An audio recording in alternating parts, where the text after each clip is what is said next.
పాపం పవనన్న అని టైటిల్ పెట్టి సినిమా తీస్తారైతే మస్తుగా హిట్ అయితే కావచ్చు. ముళ్ళు కూర్చున్నప్పుడు కంటే అది తీసేటప్పుడు కదా ఎక్కువ వచ్చినట్టు ఒక రాష్ట్రానికి చిన్న సీఎం అయి ఉండి ఎమ్మెల్యేలను కంట్రోల్లో పెట్టుకోలేక వాళ్ళని బతిలాడుకునే బాధ పవనన్నకు తప్పితే ఎవ్వరికి రాలేదు కావచ్చు.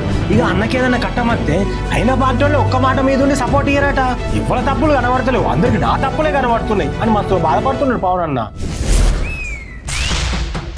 దండోరా మాట సూటిగా, సెటైర్ గట్టిగా. నమస్తే అందరికి, నేను మీ గోపి అలాటి. పాపం పవన్ కళ్యాణ్ అన్న పార్టీ పెట్టి ఓ పారి పోటీ చేయకుండా ఓ మల్క పోటీ చేసి 2 జాగాల్లో ఓడిపోయి ఇంకో పారేమో పొత్తు పెట్టుకొని కింద మీద పడి కొස්සకైతే ఏపీకి చిన్న సీఎం అయిండు. కానీ ముళ్ళు కూర్చున్నప్పుడు కంటే అది తీసేటప్పుడు కదా ఎక్కువ వచ్చినట్టు అధికారంలో లేనప్పుడు కంటే ఉన్నప్పుడే మస్తుగా బాధలు ఉన్నాయట పవన్ కళ్యాణ్ అన్నకు. మరి గతగానం ఏ బాధలు ఉన్నాయో అన్ని అన్న చెప్తున్నాడు. ఒకసారి ఇన్నూరి 2 సంవత్సరాలు నవ్వు పోయింది చూసాను. తక్కువ ఎవరికి ఎవరు తప్పులు కనిపించు నా ఒకటి తప్పు అంటే నాకు ప్రతిదీ నేను మామూలుగా నడిచినా కానీ వాళ్ళకి తప్పే. కనీసం మనకున్న సోషల్ మీడియా హ్యాండిల్స్ అన్ని నాకు ఏదైనా కష్టం వస్తే అందరూ ఏకాభిప్రాయం మీద ఉంటారు. అలాగే కట్అవుట్లు హలోగ్రామ్స్ పెట్టుకుంటే బాగుంది. అలాగే చక్కగా సీఎంలు అయిపోయారు. నన్ను 15 సంవత్సరాలు రోడ్డు మీద దేకిచ్చినా కానీ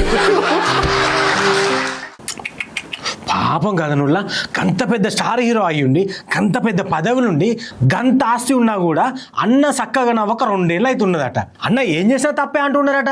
అందుకే ఇవ్వల తప్పులు కనబడతలేవు, అందరికి నా తప్పులే కనబడుతున్నాయి అని మస్తు బాధపడుతున్నాడు పవన్ అన్న. ఇక అన్నకేదన్నా కట్టమత్తే అయిన పార్టీ వాళ్ళు ఒక్క మాట మీద ఉండి సపోర్ట్ ఇయ్యారట. కానీ అన్న చెప్తున్నాడు. అట్లనే తమిళనాడులో ఫస్ట్ మల్కకే విజయన్న సీఎం అయిన ముచ్చటి మీద కూడా మాట్లాడుకుంటా గిడ నన్నేమో 12 ఏళ్ళు రోడ్డు మీద దేకిచ్చిరు అని అన్న మీద అన్నే జోకేసుకొని నవ్విండు. ఇక బాధల నుంచి వచ్చిన నవ్వును చూసి కిందున్న కార్యకర్తలు కూడా నవ్వుకుంటారు. కానీ పవన్ అన్న ఇవన్నీ కడుపులో దాచుకొని పాలన చేస్తున్నాడు అన్నట్టు.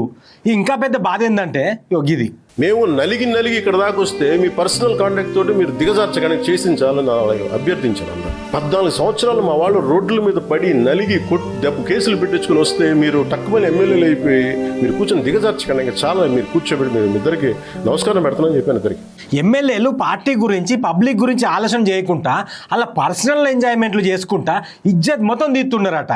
మీకు దండవరా దూత, ఇక చేసింది చాలు కానీ మీరు చేసేటి అన్ని బంద్ చేయరు అని బతిలాడుకున్నాడట. ఆ ఎమ్మెల్యేలకు ఒక రాష్ట్రానికి చిన్న సీఎం అయి ఉండి ఎమ్మెల్యేలను కంట్రోల్లో పెట్టుకోలేక వాళ్ళని బతిలాడుకునే బాధ పవనన్నకు తప్పితే ఎవ్వరికి రాలేదు కావచ్చు. ఇక గిదే అనుకుంటే మంత్రి కందుల దుర్గేష్ అన్న తోటి కూడా మస్తు బాధ పడ్డాడట పవనన్నకు. ఇక్కడ నాకు పుణ్యం వస్తో లేదో నాకు తెలియదు కానీ ఈ నీళ్ళతో చేస్తే కూడా ఖచ్చితంగా రోగాలు అయితే వస్తాయి. అండ్ దుర్గేష్ గారు మీరు ఇవన్నీ మీరు చెప్పాలి కదండి. As being tourism minister, Pushkar garden కూర్చోబెట్టి అందంగా 4-5 అలంకారాలు తీర్చిదిద్దడం కాదు కదండి. రేపు పొద్దున మిమ్మల్ని కదా అడుగుతారు టూరిజం. రాజమండ్రిలో ఉన్న ఆంధ్ర పేపర్ మిల్స్ నుంచి వస్తున్న కాలుష్యం తోటి ప్రకృతి ఖరాబ్ అవుతున్నది అని మాట్లాడుకుంటా ఇట్లా ఫైర్ అయ్యిండు కందుల దుర్గేష్ అన్న మీద.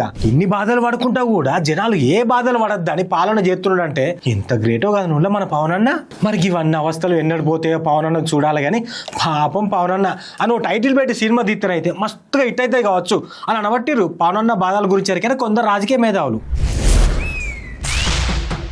దండోరా మాట సూటిగా, సెటైర్ గట్టిగా.